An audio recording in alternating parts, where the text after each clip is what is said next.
My name is Julia Palmer. I used to believe I was living a dream, a loving husband, a warm home in Ohio, and after 3 long years of waiting, at last, I was pregnant with our first child. But on what seemed like an ordinary afternoon, while I was searching for the old crib to prepare the nursery for our baby boy, I opened the wrong shoebox and found a different ultrasound photo, one that wasn't mine. The card attached to it read, "Can't wait to meet our daughter, love A." I stood frozen, and what I saw next shattered everything I once believed to be true. What would you do if you found out your husband was about to have 2 babies with 2 different women at the same time? Leave a comment if you know what that feels like. Hit like and subscribe to this channel to follow me on a journey, not of revenge, but of awakening, because what I'm about to share is everything. I remember clearly the day Caleb came back from Oregon. He said it was just a short retreat, 3 nights in the woods, no phone, no work. I needed to breathe, he told me, and I believed him. I welcomed him at the door, hugged him tight, breathing in the faint scent of pines still lingering on his coat. Caleb looked different, not tired, but strangely at peace. That day, he held me longer than usual, and for weeks after he became gentler, more attentive to every small detail, making me tea before bed, reorganizing the bookshelf just the way I liked it, even ordering a new pillow so I could sleep deeper.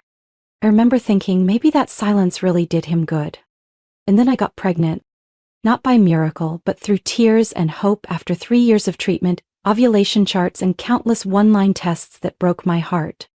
But this time I knew the moment I woke up with a strange dizziness and a quiet, instinctive certainty that something in my body had shifted. When I walked out of the bathroom holding a positive test, my hands still trembling, Caleb was in the kitchen pouring coffee, my body locked in place, overwhelmed, unable to speak. He turned around, and I simply lifted the test, eyes brimming. Caleb set his mug on the table without breaking eye contact. "Is it real?" he asked, his voice barely a whisper. I nodded. And in that moment, Caleb hugged me so tightly I could no longer tell which heartbeat was mine and which was his. What followed were joyful, busy days. We picked a name within a week. Caleb liked Elliot. It was his grandfather's name, a man he once called stubborn but kind. I liked it because when whispered it sounded warm, steady.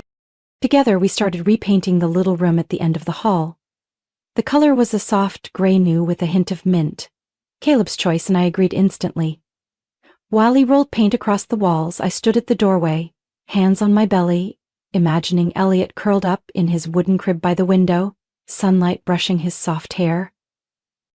"Who do you think he'll look like more?" I asked, smiling as I twirled a small paintbrush in my hand. "Hopefully you," he answered right away, without hesitation. "Let's not curse him with a nose like mine." I laughed out loud. Caleb turned to me, a streak of paint across his nose, and I realized I had never seen him glow like that before. We booked a maternity photo shoot, made a baby registry, even had a playful debate over whether we needed a bottle warmer. I wanted to be prepared for everything. Caleb said, "We can heat it with love." But there was something odd.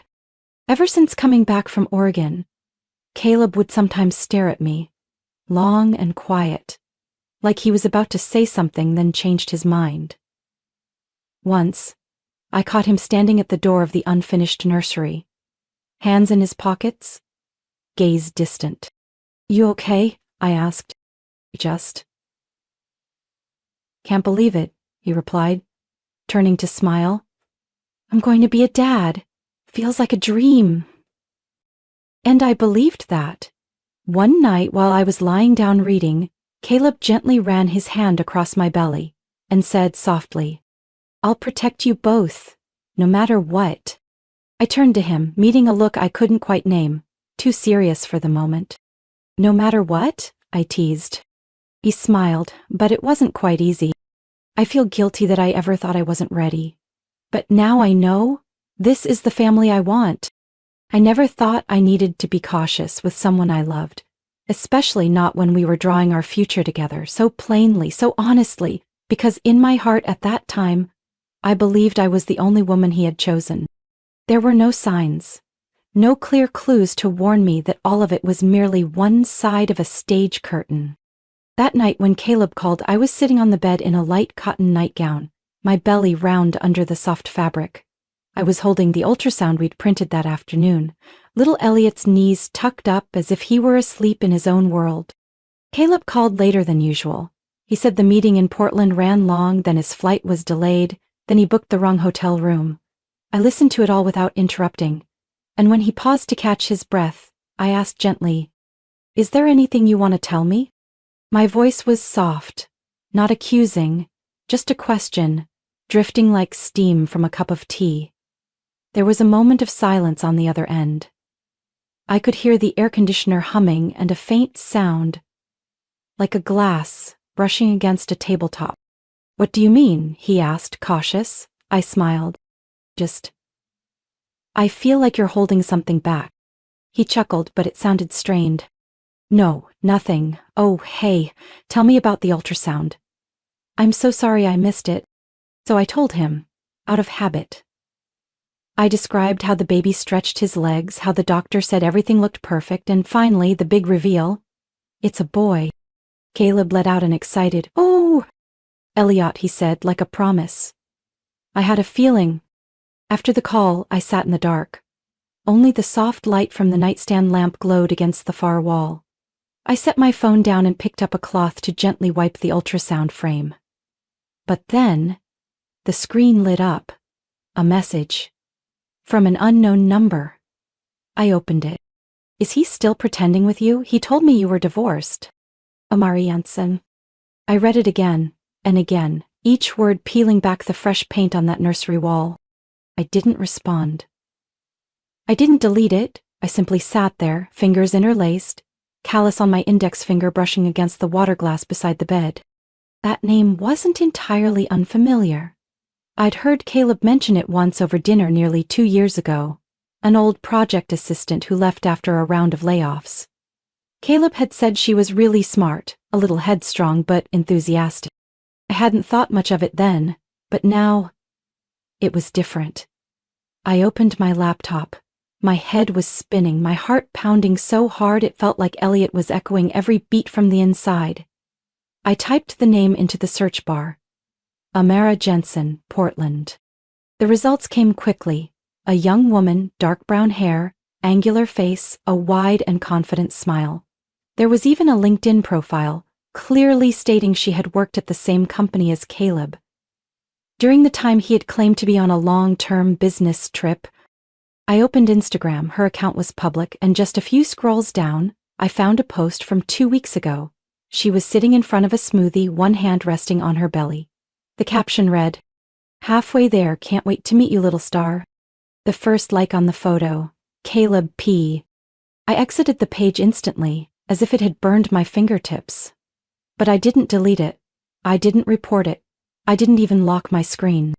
I reopened the ultrasound I had found in the shoebox that afternoon. The bold print read, "Amara Jensen, 20 weeks, OB Clinic of Portland." I clenched my hand over my belly. Elliot kicked gently, almost as if he could feel the shallow breaths his mother was struggling to take. I returned to the bed, lay on my side, eyes wide open, staring at the ceiling. Outside the window, a gust of night wind made the curtain tap rhythmically against the wall, a beat like a strangled heartbeat. Silently, I started making a plan in my head. I told no one, not my best friend. I didn't ask for advice. It was me, and Elliot. I didn't know what Caleb had told her, but I knew I could no longer pretend. And if he ever thought I was too soft to turn everything upside down, then he never knew the fiercest part of a woman carrying a child. And the truth. I arrived at the clinic nearly 30 minutes early. The air was crisp and the scent of decaying maple leaves lingered in the corridor leading to the waiting area. In my coat pocket was a printed copy of Amara's Ultrasound, the one I'd found in the shoebox, and a small envelope containing information I'd just received from Danielle, an old college friend who now worked as a nurse in the lab. "Are you sure?" Danielle had whispered over the phone the night before, even though it was late. "Sure, but don't let anyone know you helped me." "Julia, If this turns out to be true, and if it's not, then I need to know even more. I cut her off, not from anger, but from fear that if someone pitied me, I might not have the strength to go through with it. Patient name Amara Jensen, 28 years old. Ultrasound date, 3 days before mine. And I knew for sure she wasn't being seen in a different department. Because today, I had deliberately scheduled my appointment for the exact same time as hers. I checked in under the name Julia Mendez, claiming to be Amara's sister, and spoke quickly over the phone.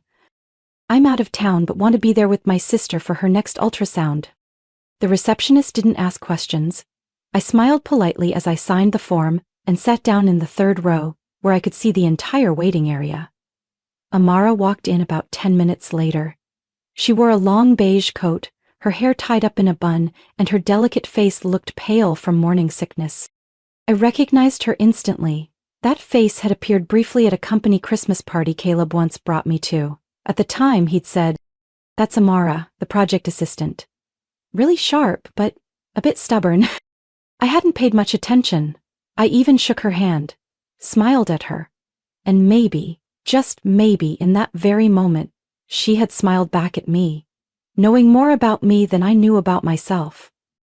Amara sat down 3 seats across from me. Her belly looked about the same size as mine, maybe a few days ahead, just like the record had shown. I held up my own ultrasound photo, examining every detail, not because I hadn't seen it before, but because I needed a reason to speak. Then I turned, tilted my head slightly, and offered a soft smile. "My due date is March 13th, I said, still holding the picture. "Yours is?" She turned to me, hesitating for a second. 16th. Exactly 3 days apart, what a coincidence. I paused briefly, then looked her straight in the eyes. Small world. Amara froze. Her face lost color instantly, her eyes squinted, trying to remember who I was. And I knew the exact moment she realized. Her facial muscles twitched slightly, her hand clutched her belly. The caption have, "We met before." Instead of answering, I let a faint smile form and tilted my head slightly. "I've heard your name. Caleb mentioned you. But I'm guessing you don't remember." That name, Caleb, hung in the air like a blade slicing through wind. Amara's face changed visibly.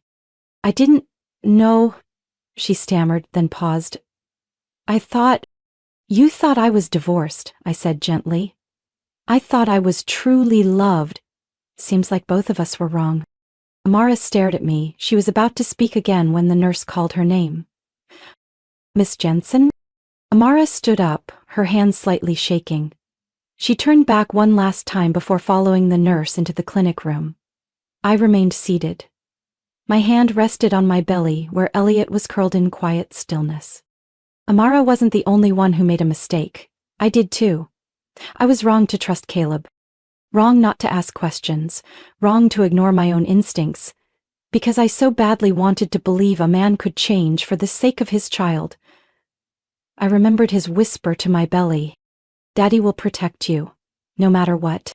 Maybe that promise wasn't just for Elliot. Maybe it was for both children. Born 3 days apart, to 2 different mothers. And one liar. I got home before 9:30 p.m. The house was quiet, as if no one had ever lived in it. The porch light was still on. Caleb always left it that way whenever he traveled so I wouldn't feel alone, but now, that light wasn't comforting. It only made the emptiness inside even more visible. I slowly took off my shoes and stepped into the living room like a stranger. Everything was still in place. The book I'd left unfinished on the coffee table, the blanket he'd tossed carelessly over the armchair, the bookmark dangling mid-air, as if unsure what would be written next. I didn't turn on the TV, didn't play any music. I walked straight to the bedroom, took out my laptop, sat down at the desk and began printing, 1 page at a time. The text message from the unknown number signed Amara Jensen. The photo of her holding her belly with the ultrasound, sweet caption, and Caleb's name as the first to like. A picture of them at dinner, another one taken from a balcony, a glass of wine across from the same wristwatch I had given Caleb for our 3rd anniversary. That watch now sat in a wooden box on the nightstand. Call logs, perfectly aligning with the times he told me he was in a late meeting, driving, or at the gym. I stacked each printed page and placed them in a brown file folder to remember. Then I walked into the nursery. Everything in that room felt like a sweet invitation. Tiny overalls hung neatly, stuffed animals sitting quietly in the corner, and the elephant nightlight Caleb had picked out because Elliot will love this shade of blue. I began packing things away, not throwing them out, putting them aside for now. I folded each baby shirt, each pair of tiny socks. I took down the picture we had painted together, the one with the scribbled message, "Can't wait to meet you, buddy." My hands trembled slightly, but my movements were steady. I gathered everything Caleb had ever bought for Elliot, the wooden toy set from Etsy, the beanie embroidered with our son's name, the book How to Raise a Gentleman he bought during Black Friday. I placed them all into a clear plastic bin and sealed the lid tightly. Then I grabbed a pen and wrote a letter. "You once said I was strong. Maybe you were right, but you were wrong about the reason. I'm not strong because I endure. I'm strong because I know when to stop. You chose to hide, but I choose not to pretend. Everything you didn't say, I heard from someone else. Every look I ignored now cuts deeper than any spoken word. You had your chance to be honest. You didn't choose truth. You chose betrayal, not of me alone, but of Elliot." "Julia?" I folded the letter. No seal, no date. I placed it in the drawer among the important things, a backup birth certificate, medical files, and a faded wedding photo. I packed a few essentials, maternity items, a comfortable outfit, vitamins, and Elliot's ultrasound. Then I picked up my phone and typed a name I never thought I'd message again. Rachel Palmer. My half-sister. The one I had quietly avoided for years, mostly because of the unspoken tension our mother had sown between us. She answered after the third ring. "Julia?" I stayed quiet for a few seconds, then replied in a choked but steady voice. "Are you free tonight? Are you okay?" "No, but I don't know who else to call." Silence. Then she said immediately, "Come over, I've got a guest room, and I just made brownies." I ended the call, and for the first time, I didn't feel the need to be polite to survive. I left every light in the house on, didn't close the curtains, didn't place a vacation hold on the paper delivery, because I wasn't hiding. I was leaving, with every reason never to return. I was washing a glass in Rachel's small kitchen when my phone rang. It was close to 10 p.m. and outside the rain had started. I almost didn't pick up. But the screen lit up with a name. Amara Jensen. I wiped my hands on my shirt, stared at the phone for a few seconds, then slid my finger to answer. "Hello?" I heard wind, footsteps on wet pavement, then Amara's voice. Hoarse, rushed, trembling. "Julia?" "Yes." "Please, don't hang up. I don't know who else to call. I just found out the truth." I leaned against the counter, my palms cold. Behind me, Rachel was still in the living room, soft jazz playing from her Bluetooth speaker. Everything around me was so calm it felt suffocating. "I just talked to Caleb," Amara continued, her voice cracking.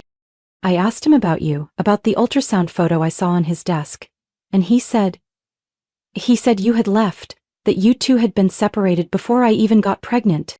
I swear I didn't know you were still expecting." He said you didn't want anything to do with him, that you had said you'd terminate the pregnancy." "I don't know what's true anymore," she sobbed. You really are pregnant, aren't you?" "I'm 22 weeks. I could hear the rain more clearly now through the phone. She might have been standing outside. She might have just walked out of Caleb's house. Then her voice came again, so quiet I had to hold my breath to catch it. If I had known you were still around, that you were still with him, maybe I wouldn't have." "If you had known, would you have chosen differently?" The question floated into the silence. No answer, just wind through the receiver. I stepped over to the dining table and sat down on the old wooden chair Rachel used for reading. My back ached, feet swollen from the long, tense day. But I sat upright, eyes fixed on the dark beyond the window pane. There's one thing I know for sure, I said slowly. I choose my son. Everything else, including you, including Caleb, doesn't matter anymore. I added, you still have time to step back. Don't become a mother in the middle of a game he designed and then walk away leaving others to deal with the mess. He's not a man who keeps promises. To anyone. I thought he loved me, Amara whispered. I let out a soft laugh, not to mock her, but because some truths are too heavy for silence. You think I never thought that too?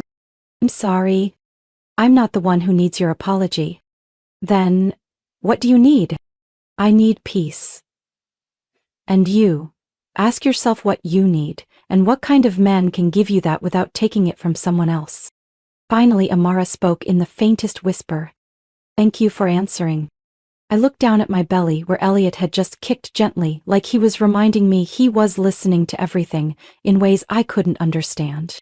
Take good care of your baby, I said. And don't let Caleb's promise be the only thing that keeps you there. I set the phone down on the table and closed my eyes for a moment. The weight of all the truths I'd faced pressed into a body that now had no room for weakness.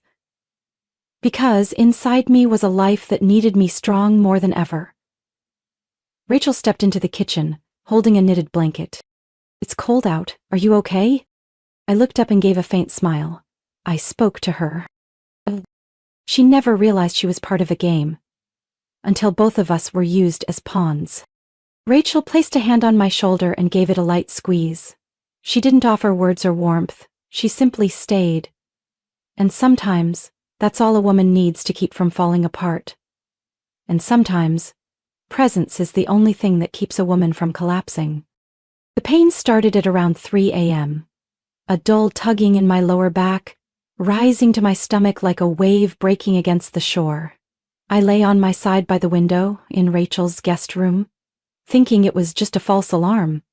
The doctor had warned me this could happen in the 3rd trimester, but by the 4th wave, I knew. This wasn't practice. Elliot was coming.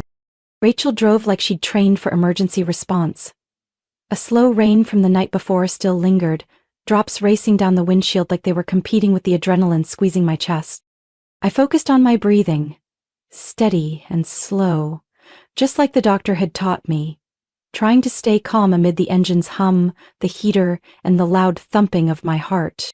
When we get to the hospital, I said, gripping the handle of my prepared overnight bag, you don't have to stay if you feel uncomfortable. Rachel glanced over, lips curling slightly. I've waited over a decade to finally do something for you. Don't you dare try to send me away. The delivery room was stark white, cold enough to raise goosebumps even with the heater on. I was admitted immediately, blood pressure, fetal heart rate, dilation level. Week 36. Not too early, but early enough to put the staff into quiet motion. Baby's name? The nurse asked as I filled out the intake form. Elliot, I whispered, then wrote it down myself. Letters shaky from my trembling hand. Everything after that blurred like mist. I remember Rachel holding my hand, the steady beeping of the monitors, the doctor's encouraging eyes, the counting during each push.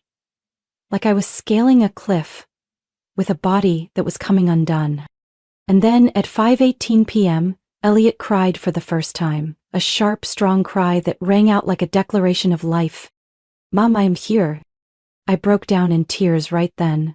They placed him on my chest, warm, pink, and impossibly soft. His tiny body radiated a strength that startled me. Hi, baby, I said, barely recognizing my own voice. It's me, Mommy. Elliot didn't open his eyes, but his tiny hand touched my collarbone. Like he knew me, in the most primal, instinctive way. I don't know how long I lay like that, but when the door suddenly opened and someone burst into the room, the world shifted. Caleb, his hair soaked, his face pale. He stood there, breathless, not sure whether to raise his hands or let them fall. Julia.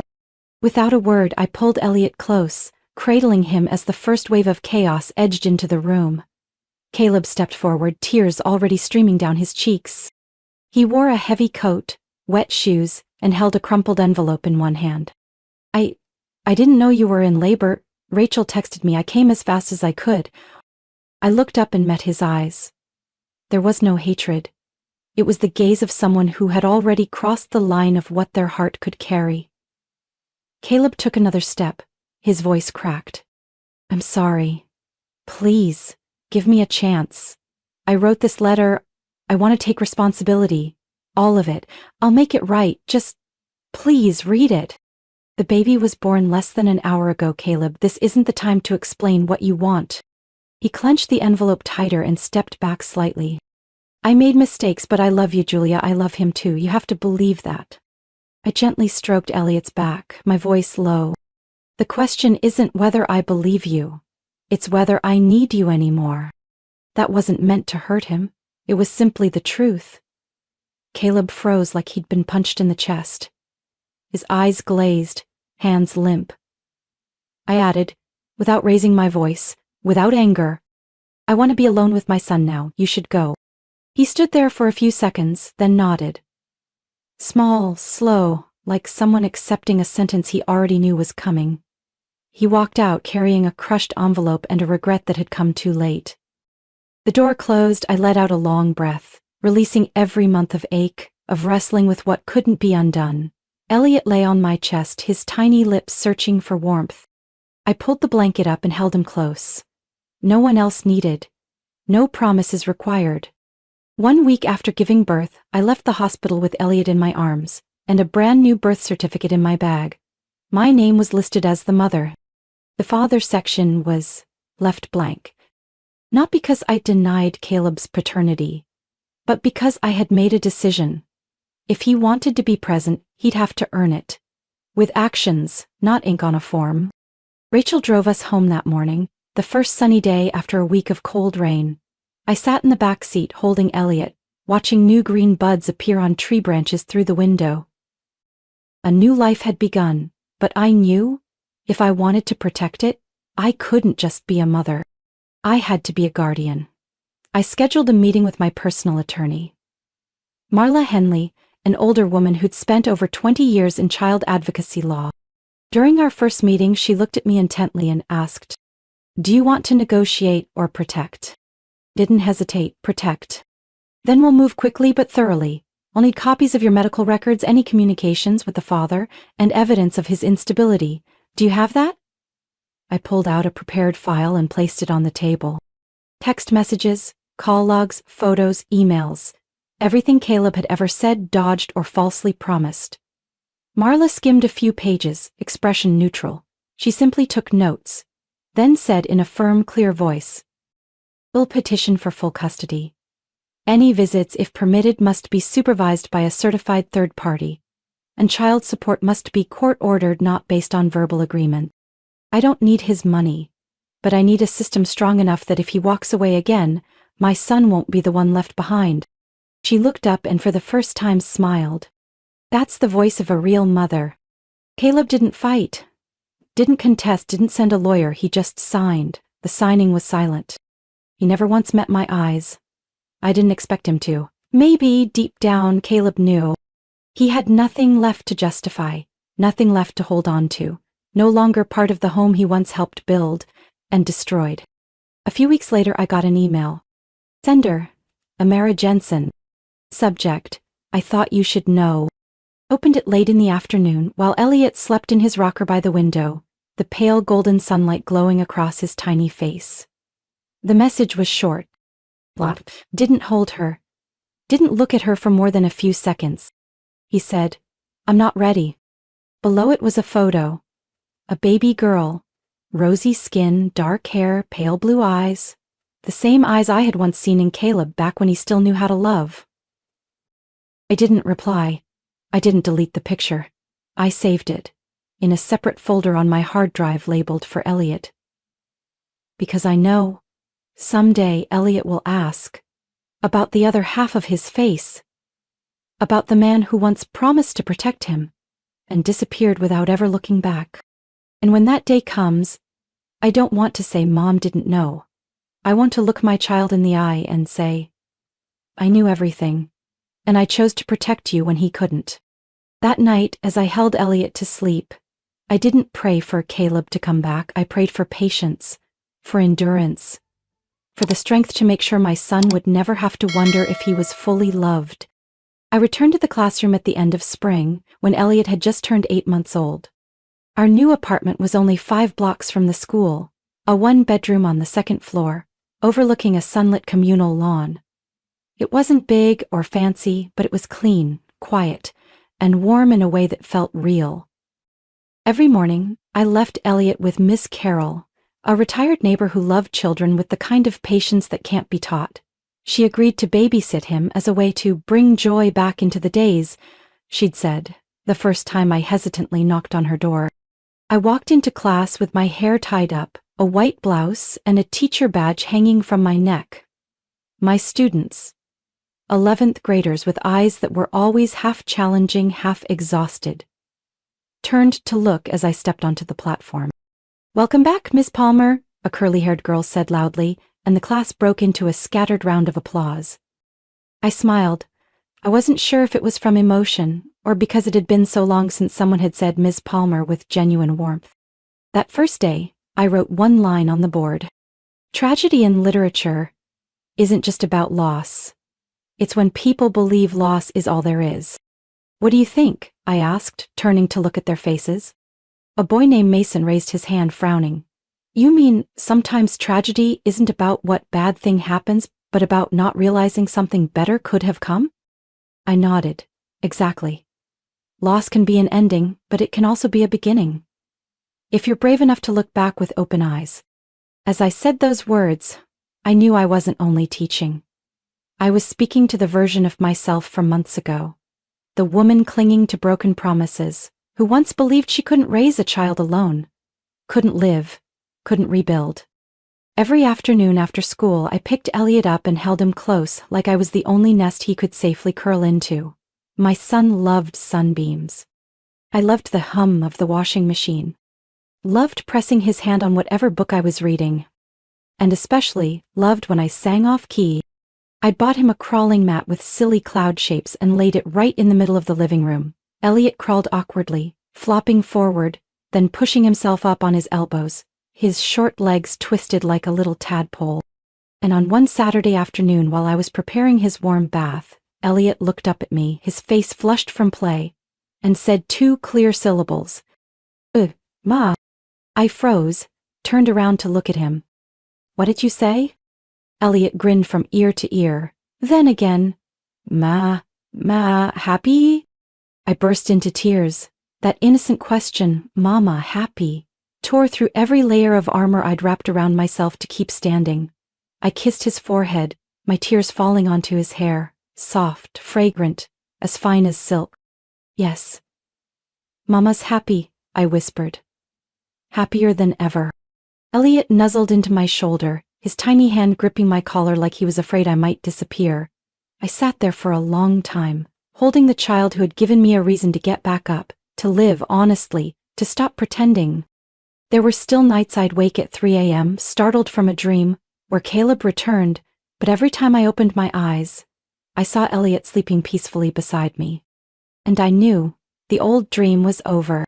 Maplewood Park wasn't too crowded that Sunday morning. It was early fall, the leaves were turning golden brown, and the sunlight scattered over the grass like soft, careful cutouts. I walked Elliot along the path by the lake, his tiny hand gripping my index finger. He had only recently learned to walk steadily, and each step still wobbled like he was figuring out how to stay upright in a world that had never been truly balanced. "Slow down, baby," I said, kneeling to retie his shoelace. "Little feet, don't try to run yet." Elliot giggled, then looked around as if discovering the universe every time a duck waddled by. I looked up, and that's when I saw Amara. She was there, by the oak tree, next to the weathered bench, holding her child with both arms like the moment had been waiting for us. She was holding a little girl, about the same age as Elliot, sleeping on her shoulder, head bobbing gently with each slow step. Our eyes met. For a split second, the whole park went still. The leaves stilled, children's laughter faded, and across the space between us, only a locked gaze remained.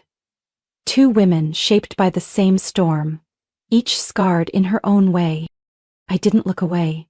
I lifted Elliot, who had started to rest his head against my shoulder, and walked toward her.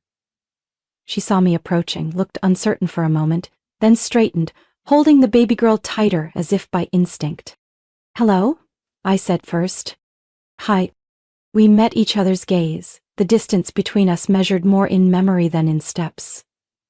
Elliot had fallen asleep, his cheek pressed to my collarbone.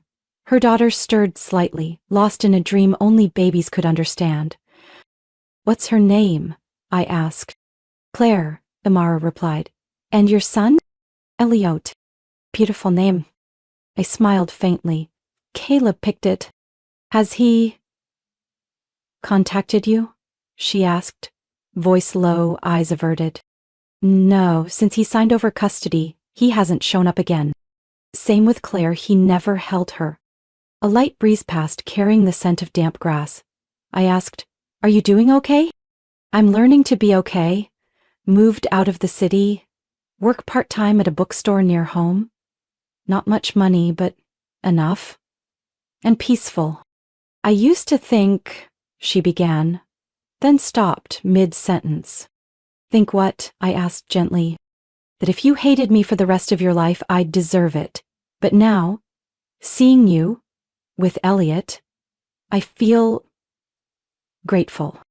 My brows lifted, unable to hide my surprise. "Grateful?" "Because you didn't stay silent," Amara said.